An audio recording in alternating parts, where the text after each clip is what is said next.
Entre otras cosas, de la, la difusión de las buenas prácticas metrológicas en el país, ¿sí? Bueno, vamos a empezar. El título que yo le puse a la charla, ustedes lo ven ahí, Metrología y Servicios de Calibración. Es una charla donde vamos a ver brevemente distintos aspectos, los aspectos que a nuestro criterio son los más relevantes que el usuario de un instrumento de medición tiene que tener en cuenta. Y bueno, por supuesto, cada uno de estos temas, después hay mucho hilo para profundizar, pero esto está pensado más bien como una charla introductoria, ¿sí? Cualquier duda entonces que tengan, después ustedes pueden hacer las preguntas. Bien, los temas que vamos a tratar, vamos a hablar del concepto de trazabilidad metrológica, vamos a ver qué es una calibración y cómo deberían ser o deben ser sus certificados de calibración, el concepto de incertidumbre de medición, que es un concepto a veces medio complejo para su asimilación, y después lo que mencionaba recién, el INTI como Instituto Nacional de Metrología, cuáles son sus funciones, qué es lo que hacemos y qué es lo que queremos hacer.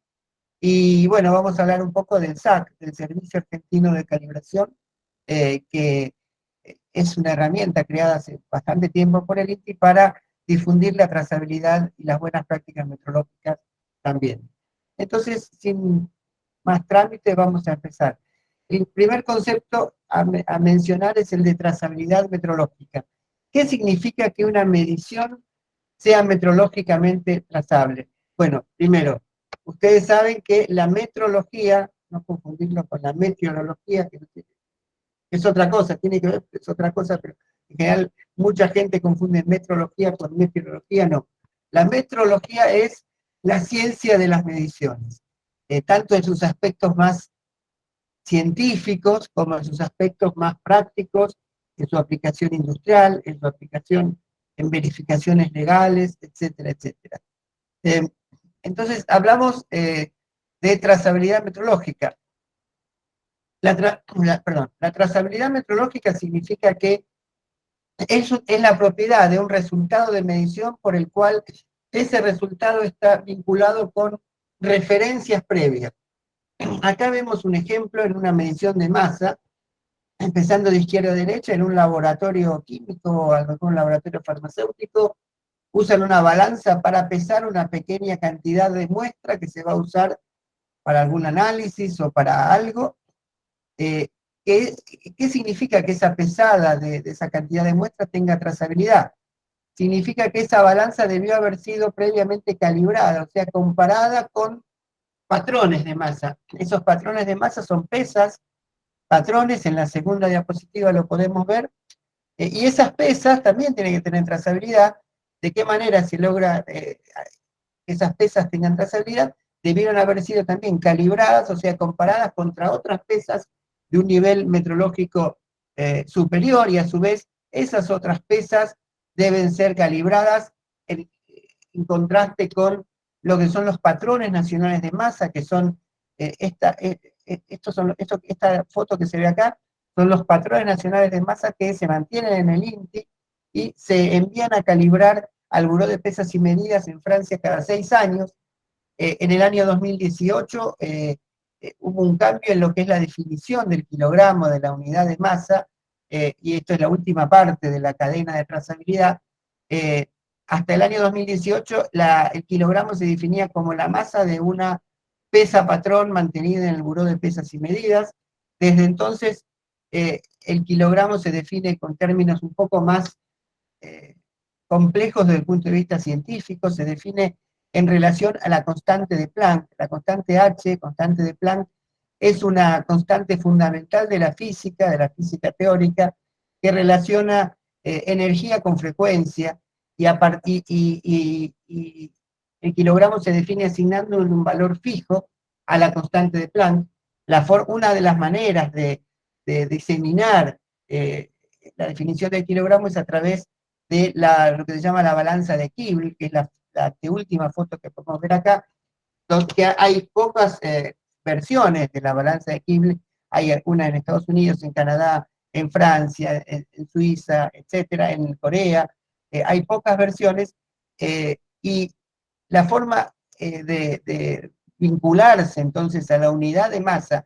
Entonces, cuando hablamos de trazabilidad, ¿qué estamos diciendo? Trazabilidad a la unidad de masa, en este caso al kilogramo. Eh, la flecha opuesta al concepto de a la flecha de trazabilidad que ven ahí abajo representa la incertidumbre. La incertidumbre va aumentando a medida que vamos de derecha a izquierda, ¿no? Por supuesto, la incertidumbre en los primeros escalones, en las primeras etapas, tiene que ser lo suficientemente pequeña para que cuando uno llega a la aplicación industrial, a la aplicación en el laboratorio, a la aplicación comercial, etcétera, la incertidumbre sea razonablemente baja. Después vamos a hablar un poquito del concepto de incertidumbre, ¿sí? Este es un ejemplo de la trazabilidad. Podemos trazabilidad en masa, podemos hablar de trazabilidad en longitud, en tiempo, en corriente eléctrica, etcétera. Yo les decía que en el año 2018 se consensuó el nuevo sistema internacional de unidades. Eso que ven ahí, ese círculo que ven ahí, representa las 7 unidades de base de la metrología: kilogramo, metro, segundo, amper, Kelvin, mol y candela. Abajo de cada uno, de cada una de esas unidades, está la constante, la constante fundamental de la física, o de la química en todo caso, que en base a la cual se definen esas unidades. El kilogramo está basado en la constante de Planck, el metro, unidad de longitud, está basada en la velocidad de la luz, c, o sea, el metro se define como la distancia que recorre la luz en una pequeñísima fracción de segundo. El segundo, a su vez, se define en función de la frecuencia bueno, de la frecuencia eh, del átomo de cesio, digamos, entre la transición de dos niveles cuánticos del átomo de cesio. Como ustedes ven, cada una de esas definiciones implica conceptos no sencillos de la física teórica, no me quiero meter en esto ahora. El amper, unidad de corriente eléctrica, se define en función de la carga del electrón. El Kelvin, unidad de temperatura, se define en función de la constante de Boltzmann. Y el mol, unidad de química de cantidad de sustancias, se define en función del número de Avogadro, etc. Y a partir de estas 7 unidades de base se pueden definir todas las otras unidades derivadas que uno conoce. Por ejemplo, el newton se define en función del kilogramo, el metro y el segundo. El pascal se define en función del newton y el metro, etcétera, etcétera. A partir de estas 7 unidades se van construyendo todas las demás unidades de la metrología, de la física, de la química, y a partir de esas unidades es que uno puede empezar a pensar en el concepto de trazabilidad. Una medición de presión, podemos decir que tiene trazabilidad al pascal, que es la unidad de presión. Una medición de corriente eléctrica tiene trazabilidad al amper, etcétera, etcétera. Esto es como la base de toda la estructura de la trazabilidad. Lo menciono porque es importante conocer este círculo del Sistema Internacional de Unidades. Eh, insisto, se creó en el año 2018 por consenso entre una enorme cantidad de institutos de metrología, más de 100 institutos de todo el mundo, y el poder definir las unidades de esta manera llevó muchos años, décadas diría, de trabajo científico en los principales institutos de metrología del mundo. Eh, eh, por supuesto, uno no tiene que estar, uno que trabaja en una industria, en un laboratorio, etcétera, no tiene que estar pensando todo el tiempo en cómo se definen las unidades, pero es importante saber dónde empieza esa cadena de trazabilidad. Y como dijimos antes, la trazabilidad se transmite a través de calibraciones. La definición de calibración aparece acá. Hay un documento que se llama Vocabulario Internacional de Metrología, que bueno, se puede encontrar en internet, y ahí es como un diccionario de los principales conceptos metrológicos. La definición de calibración está acá abajo. Dice que la calibración tiene 2 etapas. En una primera etapa, calibrar implica establecer una relación entre valores obtenidos por patrones y las indicaciones de un instrumento de medición, cada uno de ellos con sus incertidumbres. Esa es la primera etapa de la calibración. Por ejemplo, yo puedo decir, quiero calibrar un termómetro, tengo que tener un termómetro patrón y el termómetro que quiero calibrar y comparo los resultados de ambos con sus incertidumbres. Esa es la primera etapa. Y la segunda etapa de la calibración implica utilizar esa comparación, esa información, para que el usuario del instrumento pueda obtener un resultado de medición a partir de la indicación. Si la comparación me dice que el termómetro que quiero calibrar mide medio grado menos que el termómetro patrón, entonces el usuario dice que sabe que le tiene que sumar medio grado para obtener un resultado lo más exacto posible a partir de la indicación del termómetro. En general, muchos interpretan que la primera etapa de la definición, o sea, la comparación, es la calibración. En realidad, la calibración son las dos etapas, aunque a veces la segunda etapa es más implícita. Bueno, una aclaración que hace el vocabulario de metrología: no confundir el concepto de calibración, con el concepto de ajuste. A veces el servicio técnico de un instrumento, de una balanza, de un cromatógrafo, lo que sea, puede ajustar el instrumento, o a veces lo llama autocalibrar el instrumento. Las balanzas tienen, muchas que tienen, uno pone una tecla y aparece y dice calibración. Eso no es la calibración, eso es el ajuste del instrumento. La calibración implica comparar con patrones trazables, y el resultado de la calibración es incluir al instrumento calibrado en la cadena de trazabilidad que veíamos antes. Una vez que el instrumento está calibrado, entra en la cadena de trazabilidad, pero para eso hay que compararlo con patrones. Cuando el service de un instrumento ajusta un instrumento, si no lo compara con patrones, eso no es una calibración, es simplemente un ajuste. Eso es importante tenerlo en cuenta. Como ejemplo de calibración, esto puede ser un certificado de calibración de un juego de 5 pesas.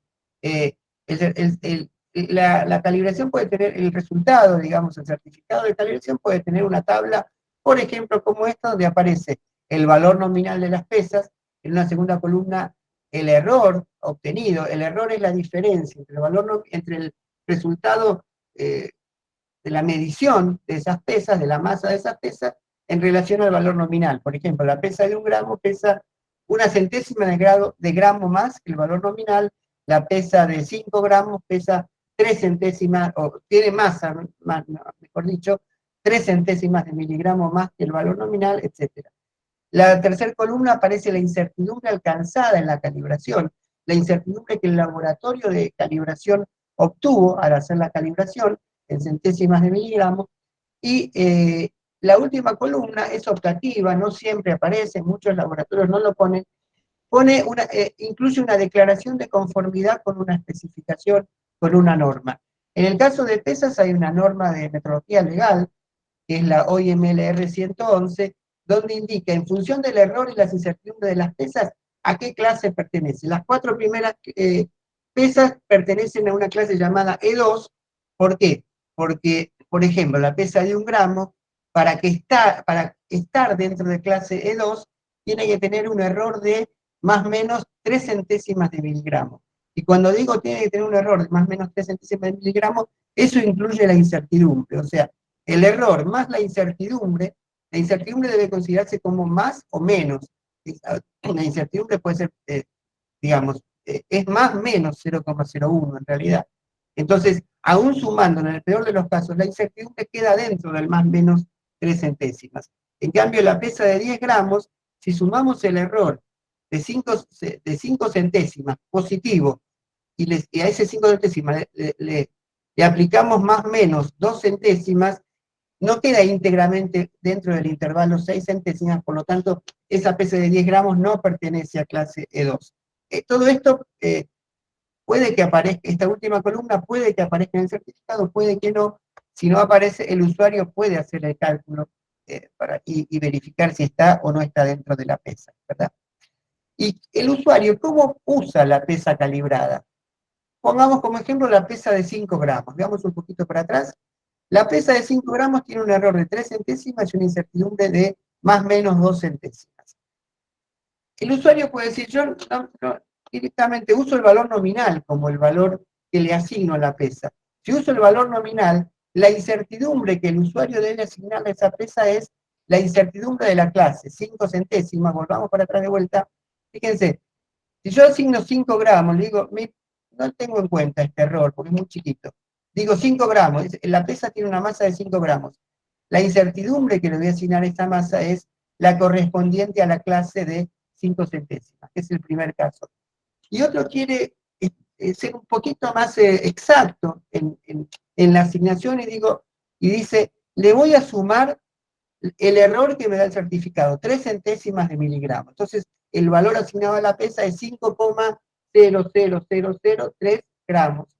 Y en ese caso, la incertidumbre asociada a la pesa la puedo considerar la incertidumbre propia del certificado de calibración, a no ser que durante el uso pueda haber otros componentes adicionales de incertidumbre.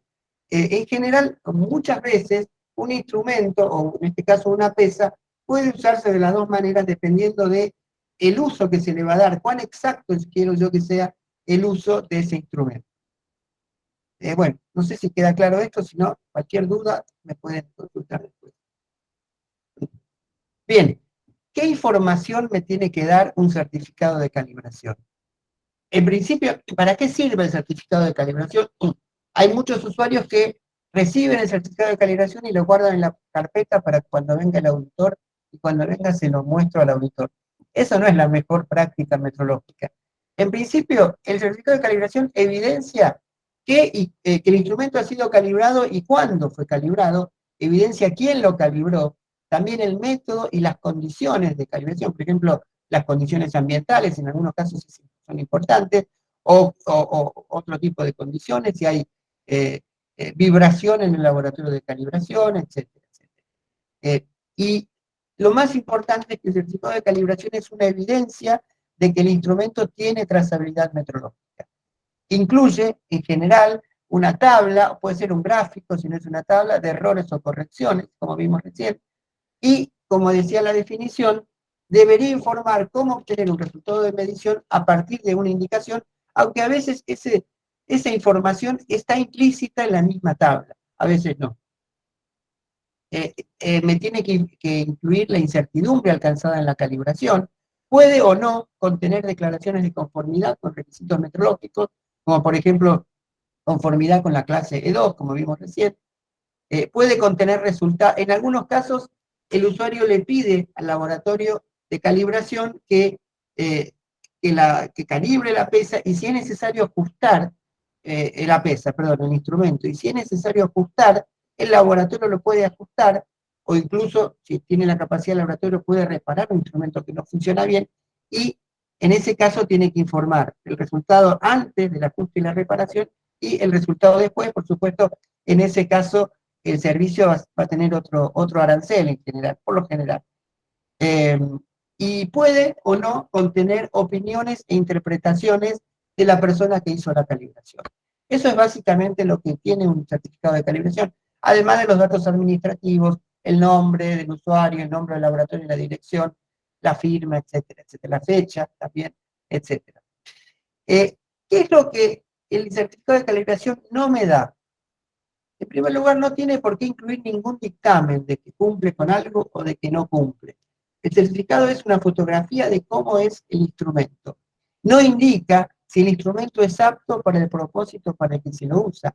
¿Y por qué no indica? Porque el laboratorio de calibración no tiene idea de para qué se usa el instrumento, entonces no lo puede decir. Tampoco necesariamente indica si el instrumento sigue funcionando correctamente o no. Eso, a veces la calibración se hace y evaluar si el instrumento funciona bien implica una evaluación más completa del instrumento. No indica y no debe indicar un plazo de recalibración. No puede decir, la calibración, el certificado no indica el vencimiento, no dice, esta calibración tiene vencimiento dentro de un año, por ejemplo. El plazo de recalibración lo define el usuario del instrumento. El laboratorio puede recomendar o puede asesorar al usuario para especificar el plazo de recalibración, pero la decisión final es del usuario del instrumento y tampoco indica la incertidumbre de uso del instrumento porque eso depende también de cómo se usa y eso depende del usuario. Un usuario de un instrumento de medición, ¿cómo puede elegir, cómo selecciona un proveedor de calibración? Como como cualquier otro proveedor. Si yo voy a comprar, no sé, papel o voy a comprar una computadora, uno tiene que evaluar previamente. Lo ideal es que uno conozca previamente, le tenga confianza previamente a ese proveedor. Bueno, con las calibraciones es lo mismo. La diferencia es que en lugar de un proveedor de papel o de un proveedor de computadora, el proveedor de servicio de calibración, ¿qué hay que evaluarle? Hay que evaluar, entre otras cosas, esto que aparece a la derecha, la competencia técnica del personal, que el personal sepa hacer la calibración, que el laboratorio tenga trazabilidad, que sus propios patrones estén dentro del plazo de calibración, de un plazo razonable de calibración, que tenga el equipo adecuado para hacer la calibración, que los procedimientos de calibración sean los correctos. En algunos casos es muy importante las condiciones ambientales durante la calibración, entre otras cosas. Esto es lo más importante. También se le puede evaluar que el usuario tenga, lo dice ahí, tenga un sistema de calidad que soporte esa calibración. Todas esas cosas, en general es difícil para el usuario directamente evaluar todo eso. Por eso se suele utilizar evaluaciones por tercera parte. ¿Qué es una evaluación por tercera parte? Pedirle a alguien que sabe que evalúe si el laboratorio, ese proveedor de calibración, cumple con todo esto. ¿Sí? Eh, digamos, los laboratorios del SAT, por ejemplo, los laboratorios supervisados por el INTI, son evaluados de forma permanente, hay una auditoría anual, pero además hay supervisión permanente y se evalúa que se cumplan estos requisitos. También los laboratorios acreditados, y la evaluación siempre es independiente al laboratorio. Algunos usuarios prefieren, prefieren no usar esa o prefieren o no usan esa posibilidad de una evaluación de tercera parte, a veces porque no hay laboratorios supervisados o acreditados que ofrezcan ese servicio, entonces no le queda más remedio al usuario de usar un laboratorio que no está ni supervisado ni acreditado. En ese caso, el usuario debería evaluar él mismo o ella misma a su proveedor de calibración. Eso implica asumir algunos riesgos y costos directos e indirectos, ¿verdad? Esas son las dos maneras de seleccionar un proveedor de servicios de calibración. Bueno, el otro concepto que mencionamos rápidamente y vamos a explicar muy rápidamente qué es el concepto de incertidumbre. En general, cuando se informa un resultado de medición o de calibración, toda calibración implica una medición, pero no toda medición es una calibración. Eh, Hay que proporcionar alguna indicación cuantitativa de la calidad de ese resultado. Por ejemplo, si una medición de temperatura ambiente, eh, la indicación de calidad, como ven ahí, es la temperatura obtenida es 25,3 grados Celsius, y la incertidumbre, esa indicación de calidad en ese ejemplo es más o menos 0,2 grados. O sea, en realidad lo que uno puede asegurar es que la temperatura ambiente está entre 25,1, según este ejemplo, y 25,5. Ese más o menos 0,2 grados es la incertidumbre de medición. Y en general, ese más o menos 0,2 grados viene asociado a un nivel de probabilidad o nivel de confianza que se suele utilizar un nivel del 95%. O sea, cuando yo digo la temperatura ambiente es 25,3 más menos 0,2, yo estoy diciendo que tengo una probabilidad del 95% de que la verdadera temperatura esté entre 25,1 y 25,5. Ese 95% se obtiene a través de técnicas o de conceptos estadísticos, multiplicando una incertidumbre estándar combinada por un coeficiente K, que se suele tomar un valor de K aproximadamente igual a 2. Y el segundo ejemplo habla de un valor de masa, la masa de un producto, de una pesa, de lo que fuera, está indicada que tiene un valor en gramos de 100,02 y una incertidumbre de más o menos 20 miligramos. Fíjense que si bien acá la unidad es gramo y acá es miligramo, en realidad estamos redondeando al mismo dígito, ¿no? Porque este 2 centésimas de gramo implica 20 miligramos. O sea, lo que estoy diciendo acá es que con un 95% de probabilidad la verdadera masa está entre 100,0 y 100,04 gramos. ¿Sí? Esos son dos ejemplos. No hay tiempo ahora de explicar cómo se obtiene esta incertidumbre, pero podemos decir rápidamente, en muy pocas palabras, para evaluar la incertidumbre de medición, hay que evaluar todos los efectos, los factores que generan incertidumbre. Por ejemplo, las condiciones ambientales, incertidumbres propias del método de medición, la incertidumbre de los instrumentos usados, la incertidumbre de los patrones, de las calibraciones previas, la incertidumbre del mesurando. Hay un ejemplo de parece carne eso. Bueno, puede haber falta de homogeneidad del mesurando, puede ser una medición química, pero también en una medición física por ejemplo, el diámetro de una pieza cilíndrica, y bueno, la pieza no es un cilindro perfecto, entonces el diámetro mismo, el mesurando es lo que uno quiere medir, ¿verdad? El diámetro mismo en distintas direcciones puede cambiar, entonces hay una incertidumbre propia del mesurando, y por último, la incertidumbre del operador, del analista, de la persona que mide. Estos son los componentes más importantes de incertidumbre. Eh, Cada uno de esos componentes, digamos, para evaluar la incertidumbre, lo primero tiene que saber cuáles son los componentes de incertidumbre que realmente afectan, que son relevantes para el resultado, que afectan al resultado, tiene que cuantificarlos y después tiene que combinar todos esos componentes para obtener una incertidumbre única asociada al resultado. Esa incertidumbre única se llama incertidumbre combinada y en general se utilizan modelos estadísticos. En general, el resultado tiene una variación, tiene una distribución gaussiana o distribución normal en donde el valor que uno, volvamos un poquito para atrás, este 100,02 es el centro de la campana que vemos acá, y el más menos 0,02 representa todo el ancho de la campana, ¿verdad? El 95% de la campana está dentro del 0,02. No sé si fue es muy rápido, yo entiendo que es muy rápido para explicar estos conceptos que no son sencillos, pero bueno, siempre uno puede después profundizar. ¿Sí? Si hay alguna duda, después lo vamos viendo. Eh, es muy importante considerar la incertidumbre cuando uno tiene que evaluar de conformidades, o sea, cumplimiento de especificaciones. Cuando el usuario tiene que saber, o a veces el laboratorio puede sugerirlo, por ejemplo, si la pesa es de clase E2 o no. Recuerdan que para poder decir que la pesa es de clase E2, como vimos antes, el resultado extendido por la incertidumbre tiene que estar íntegramente dentro del rango de especificación. Cuando parte del intervalo, o sea, acá estas líneas verticales, está claro, representan el valor medio más o menos la incertidumbre. Cuando parte del intervalo está dentro y parte está fuera del rango de especificación, no podemos asegurar que se cumplen las especificaciones, y en tal caso, en los casos B y C, el usuario es el que tiene que tomar la decisión de aceptar o rechazar el instrumento, o la muestra, o el proceso, o lo que fuera que está midiendo, ¿verdad?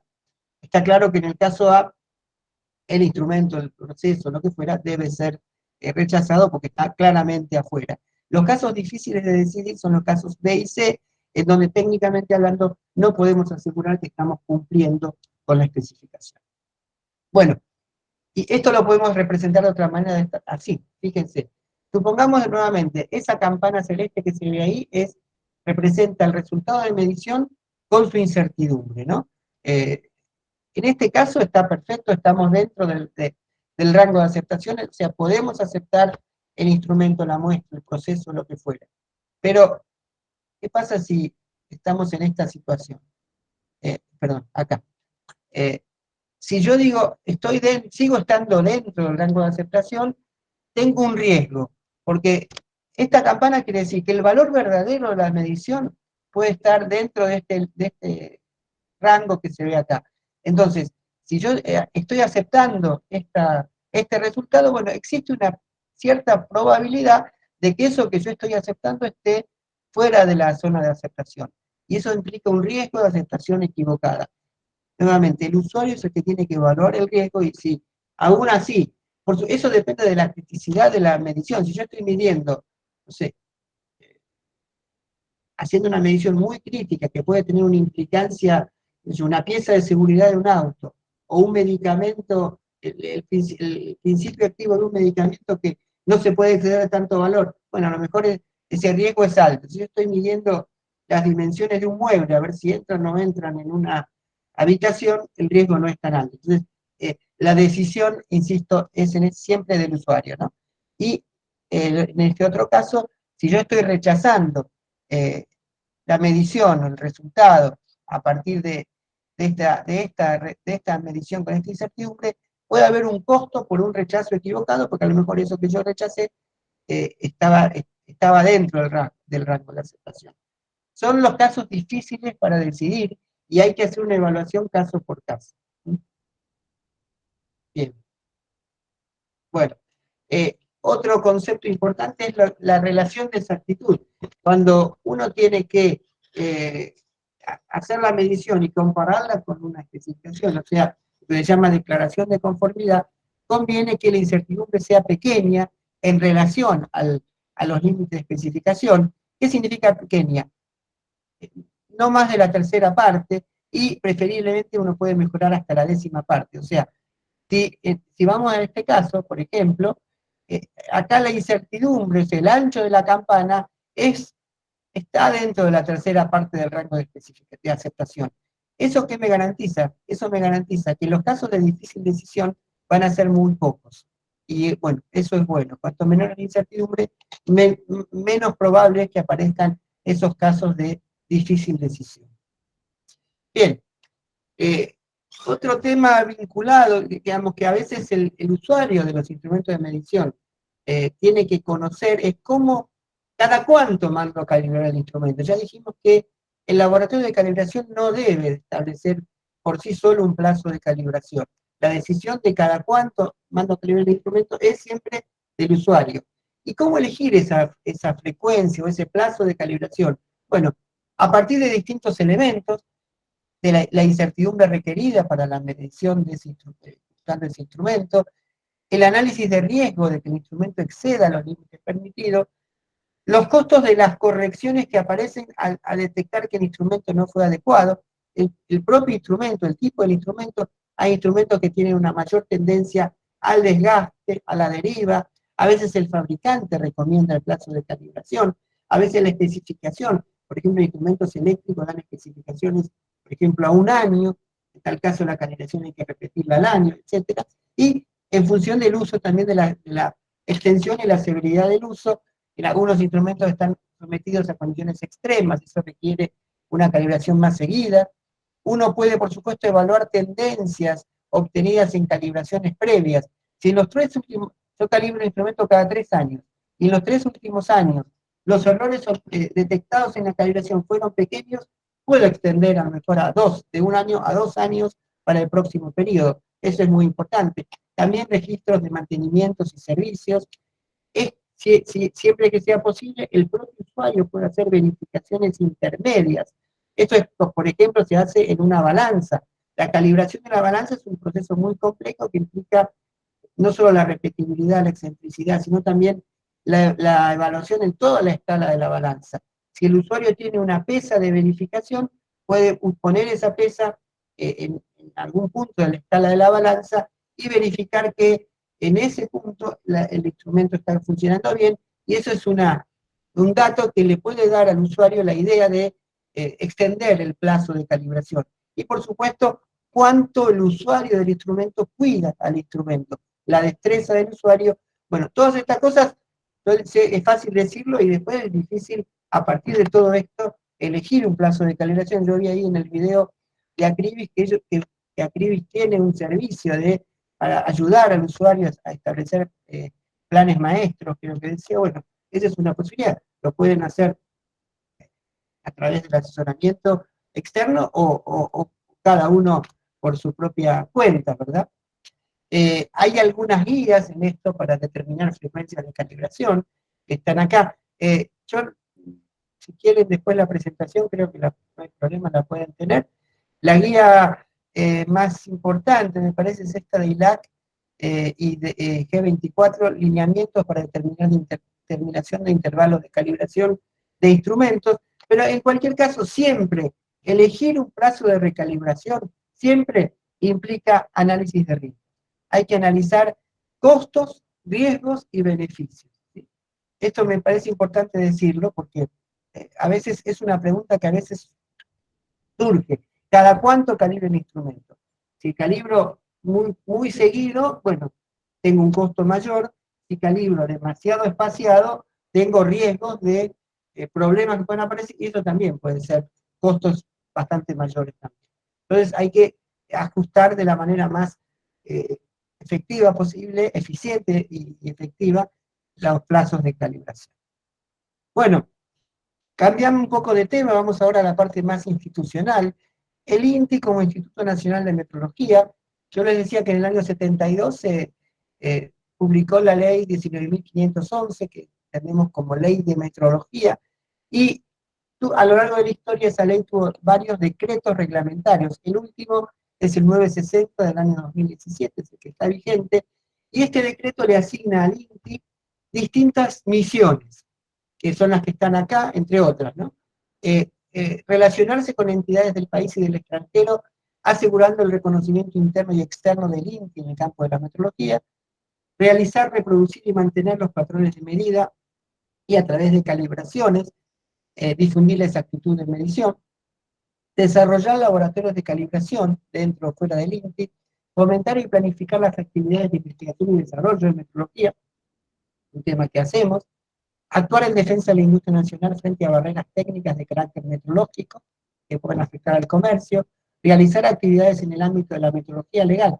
La metrología legal incluye todos los instrumentos reglamentados, por ejemplo, balanzas, piensen en las balanzas de pesar camiones en la salida de los puertos, o alcoholímetros, etilómetros, ¿no? Que también uno le hacen el control de alcoholemia, o cinemómetros que miden la velocidad de los autos. O sea, la metrología legal implica los instrumentos de medición que tienen una implicancia, sea en el comercio, en la salud, en el ambiente, etcétera. Y entonces están regulados, hay reglamentos de cómo tienen que funcionar esos instrumentos, qué errores pueden tener, etcétera. Y el INTI tiene cerca de 200 personas que realizan las verificaciones periódicas de esos instrumentos. Bueno, y el número 7 es, en general, proponer disposiciones necesarias para el cumplimiento de la ley. Vamos a hablar de las tres primeros, rápidamente, muy rápidamente, de los tres primeros misiones que son las que nos tocan en esta charla, ¿sí? Bueno, el tema de la relación con el país, ¿para qué? Porque tenemos, el INTI necesita ser reconocido por otros institutos de metrología. Para eso el INTI firmó, hace ya más de 20 años, lo que se llama el Acuerdo de Reconocimiento Mutuo, por el cual nosotros reconocemos las capacidades de medición de otros ciento y pico de institutos en todo el mundo, y esos otros ciento y pico de institutos reconocen las nuestras. Para lograr eso no es un proceso burocrático, digamos, administrativo, es un proceso técnico complejo. Para lograr eso lo que se hacen son comparaciones internacionales. Ahí vemos el gráfico de una comparación interlaboratorial donde acá abajo aparecen los distintos institutos que participaban en esta comparación, el CENAM de México, el NIL de Estados Unidos, el NRC de Canadá, etcétera.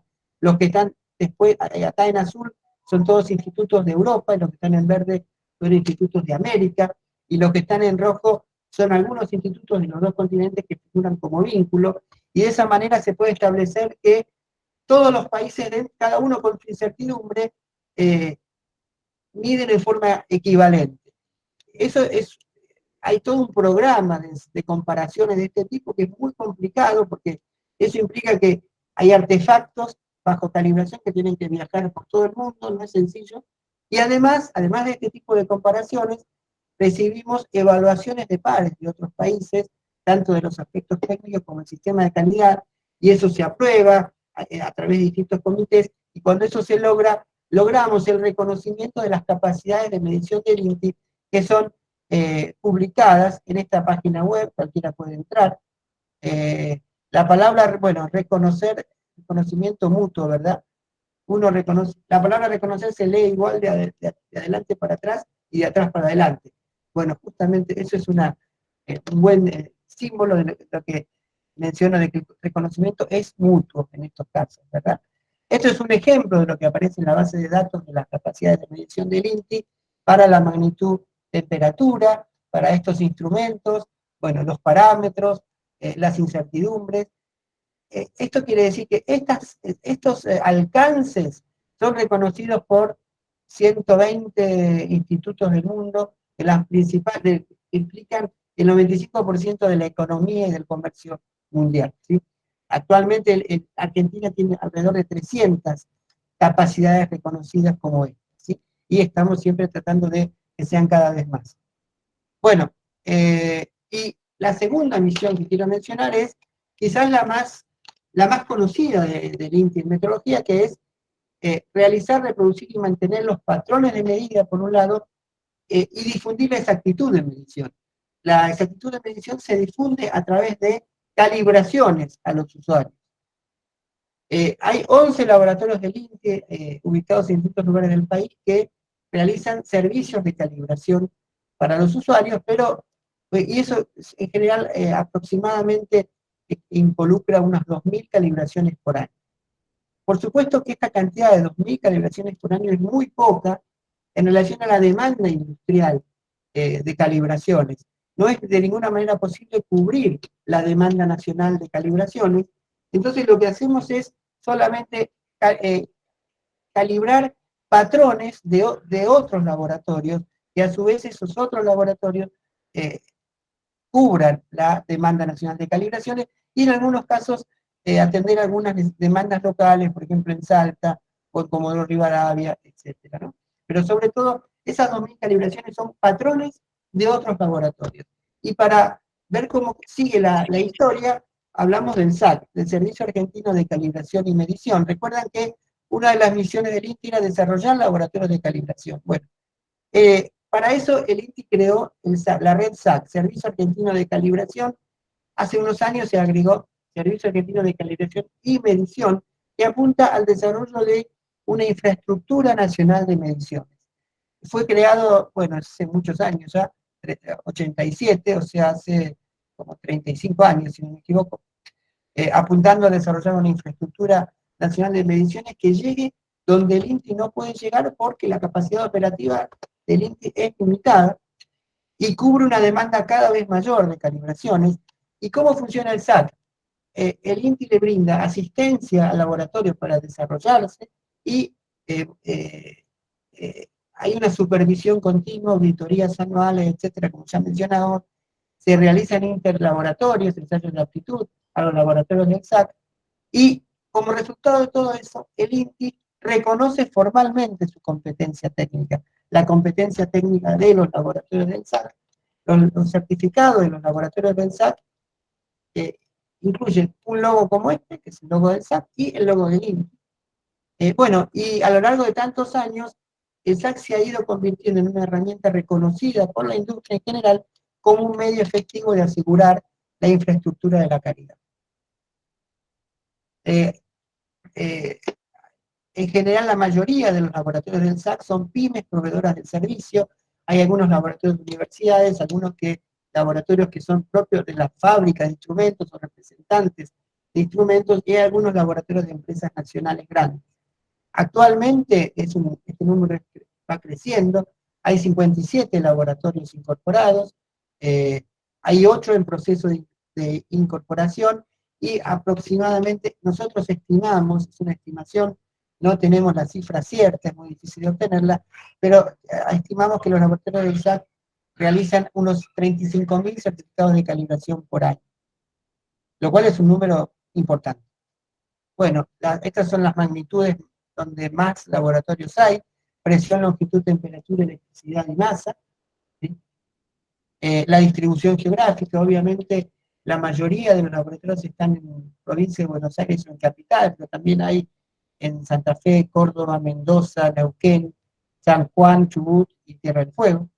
Y bueno, hay otros más que se están desarrollando en otros lugares, en otras provincias también. ¿Sí? Bueno, ¿qué es el logo del SAC? El logo del SAC asegura que el laboratorio cumple con los requerimientos de la norma ISO 17025. La norma ISO 17025, no lo mencioné, es la norma que indica los requerimientos para la competencia técnica de un laboratorio de calibración. Un laboratorio de calibración tiene que cumplir con esos requerimientos. En la norma habla del sistema de calidad, pero también de la competencia del personal, de las condiciones ambientales, de la trazabilidad, de la gestión de los equipos, de la incertidumbre, de cómo informar los resultados, de la validez de los resultados, etc. Implica todo el proceso vinculado con la medición. Y nosotros decimos que los laboratorios de SAC son un proveedor de servicios de calibración y medición confiable a causa de todo esto. Les decía que también los laboratorios de SAC están obligados a participar en algunos interlaboratorios organizados por el INTI. A su vez, el INTI tiene otro servicio que se llama SAI, Servicio Argentino de Interlaboratorios, que, entre otras cosas, realiza interlaboratorios que son obligatorios su participación a los laboratorios del SAC. Y no solo es obligatoria la participación, sino tienen que salir bien. Si el resultado sale mal, tiene que alguna acción correctiva el laboratorio tiene que aplicar.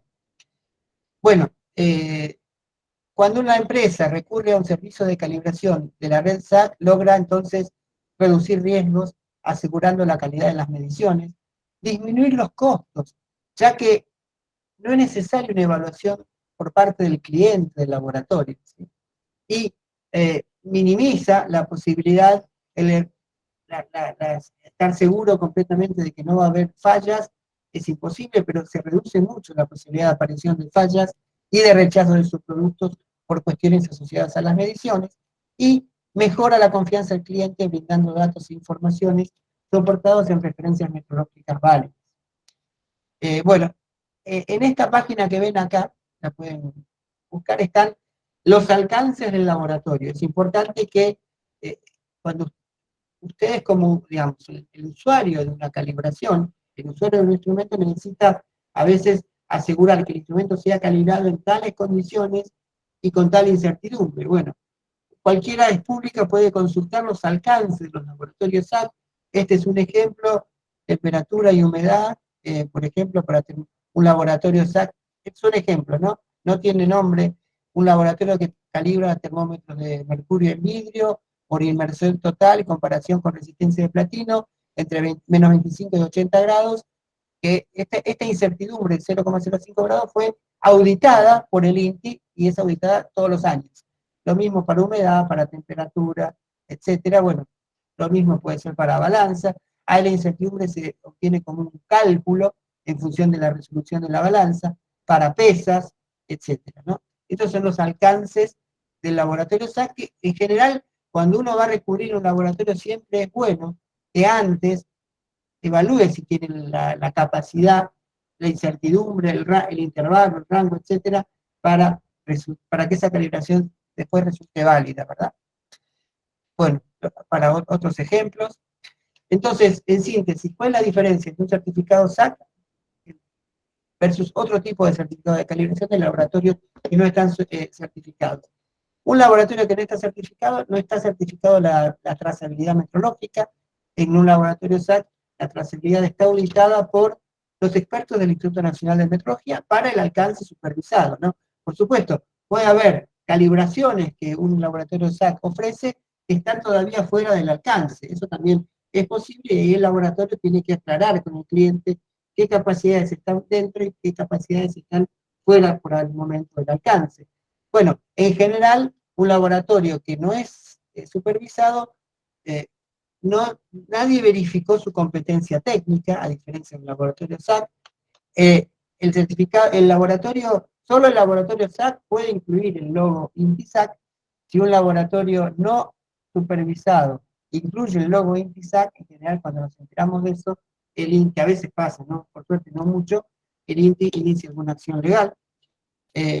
Bueno, y además el contenido de los certificados, a veces laboratorios no supervisados no incluyen todo lo que tienen que incluir en el certificado, todo lo que pide la norma ISO 17025, cosa que se evalúa también en un laboratorio de la red SAC. Bueno, otra cosa importante,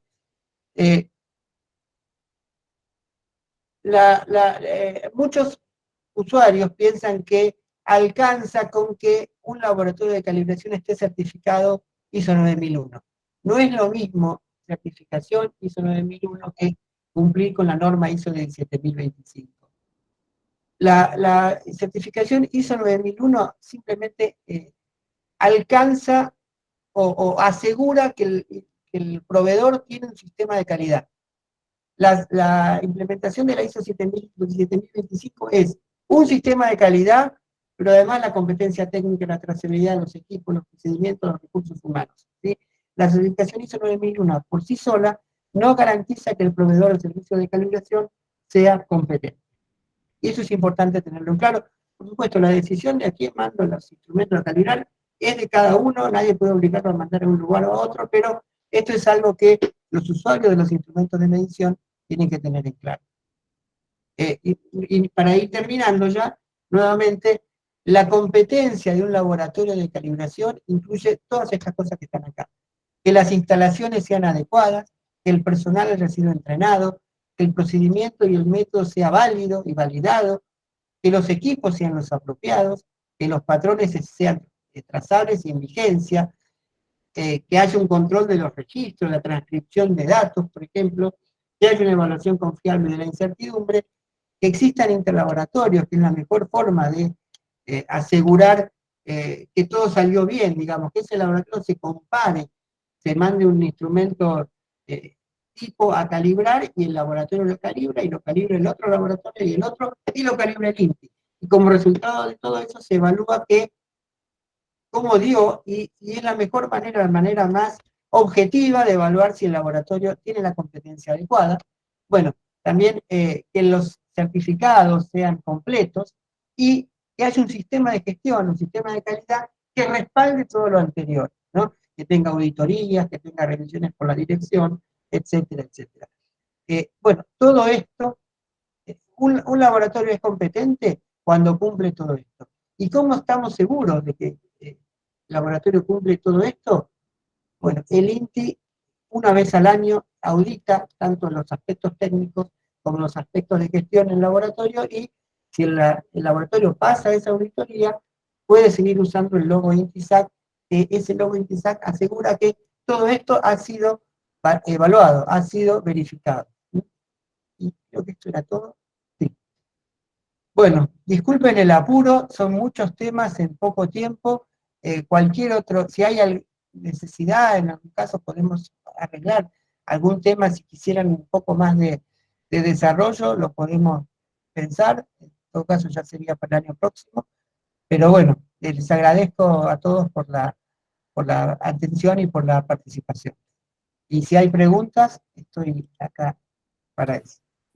Gracias, gracias Fernando. Sí, un montón de temas, pero está buenísimo, yo digo, como un vuelo rasante a veces para abrir las inquietudes y promover también a que, bueno, cada uno pueda ir profundizando en lo que necesita o, como vos bien decís, proponernos nuevos temas. Si querés, te paso algunas preguntas que me parecieron, algunas fueron contestadas. Okay. Miguel preguntó, ¿la trazabilidad metrológica también incluiría el expertise o conocimiento de quien realiza o revisa la calibración? Sí, en efecto sí, claro. La norma ISO 17025 tiene un apéndice, yo lo había puesto, pero después para no hacer tan larga la charla lo saqué, pero tiene un apéndice que explica qué es, qué incluye la trazabilidad metrológica. Básicamente, para que asegurar completamente la trazabilidad metodológica, hay que asegurar todo lo que vimos en la última diapositiva. Los equipos, los procedimientos, la competencia de las personas que calibran, etcétera, etcétera. Y, incluye todo eso. ¿Hay alguna norma que indique un plazo máximo que tiene que estar un equipo sin calibrar en un laboratorio de industria alimenticia, por ejemplo? En algunos casos hay normas que dicen cada cuánto tiene que calibrarse un equipo como máximo, digamos ¿cuál es el plazo máximo?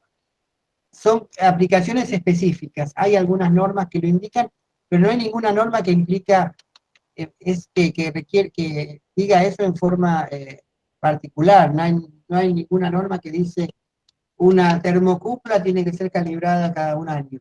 Ahora, puede haber normas específicas que digan para no sé, estoy inventando porque no recuerdo en este momento, por decir, para la industria cárnica, las termocuplas pincha carnes tienen que calibrarse cada tanto tiempo.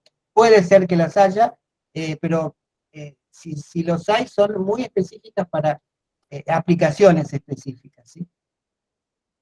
Y en algunos casos hay reglamentaciones legales. Bueno, yo mencioné metrología legal, eh, eh, las reglamentaciones de metrología legal indican cada cuánto hay que calibrar las balanzas, los etilómetros, etc.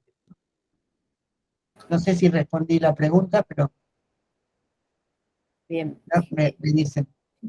Eh, Natalia preguntó, consulta, si además de calibración se realiza verificación interna contra un patrón calibrado, ¿cuán válido es? ¿Sirve como para ampliar la frecuencia de calibración? Sí, sí, por supuesto. Como yo daba el ejemplo de la balanza, ¿no? La balanza que se calibra en forma completa, supongamos, una vez por año, pero todos los días se usa una pesa o más de una pesa, puede ser de control, para ver que la balanza es estable. Y de esa manera uno puede ampliar la frecuencia de calibración de la balanza. Pero como ya decíamos, eso es decisión del usuario, salvo que haya eh, alguna especificación legal, es decisión del usuario. Pero sí, sí, no solo que se puede hacer, sino que es ampliamente recomendado tener calibraciones internas, perdón, verificaciones internas. Lo que pasa es que no siempre es fácil. En una balanza es fácil porque uno tiene una pesa, la guarda y la usa una vez por día, una vez por semana para verificar la balanza. En el caso de un termómetro, una verificación interna uno tendría que tener un segundo termómetro para comparar y eso es más difícil de instrumentarlo en la práctica. Se puede hacer, pero bueno, no es tan fácil, digamos, ¿sí? Pero siempre que uno tenga algún sistema de verificación interna, es recomendado usarlo y por supuesto se puede usar para ampliar la frecuencia de calibre, para ampliar el plazo, en realidad sería para bajar la frecuencia, ¿no? Para ampliar el plazo de calibración. Y creo que es la última, ¿cuál es la dificultad para que el INTISAC y el OA no lleguen a un acuerdo conjunto? ¿Cuál es la dificultad? Bueno, no sé si me corresponde a mí responder. Nosotros firmamos en el año 2019, se firmó un convenio entre el INTI y el OAA con la idea de unificar la red SAC y la red de laboratorios acreditados. Por medio de ese convenio, eh, el OAA iba a requerir a los expertos técnicos del INTI para hacer las auditorías de los laboratorios del OAA, y pensábamos que así eso podía funcionar y podían generarse un proceso por el cual las redes se tendieran a unificar. Lamentablemente el acuerdo este se firmó no, perdón, 2018 se firmó, no 2019, por fines del 2018, y bueno, nunca, desde entonces hasta ahora, el OAA nos pidió a nosotros que hagamos una auditoría a un laboratorio acreditado. Eh, por lo tanto, y digamos,